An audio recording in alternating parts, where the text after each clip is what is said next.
जोजोलाप्पा सबैजना साथीभाइहरूलाई है।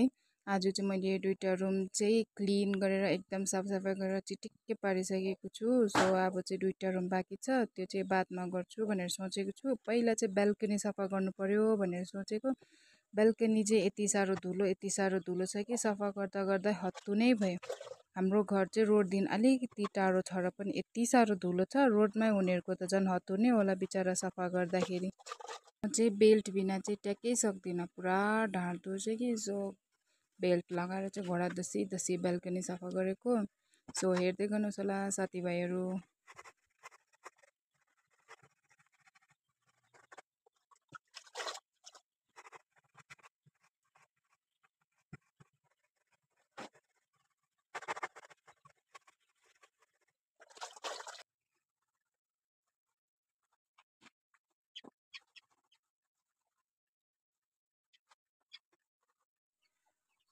सो अहिलेको वेदर चाहिँ यस्तो छ कि कामले भन्दा पनि घामले सताउँछ भनेको जस्तै भइसक्यो।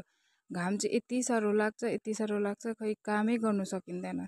काम चाहिँ कम्ती हुन्छ र पनि घामले गर्दाखेरि यति साह्रो हत्तु हुन्छ। सो यो चर्को घाममा चाहिँ बेल्कनी सफा गरेकोले आज चाहिँ म चाहिँ हत्तु भएँ।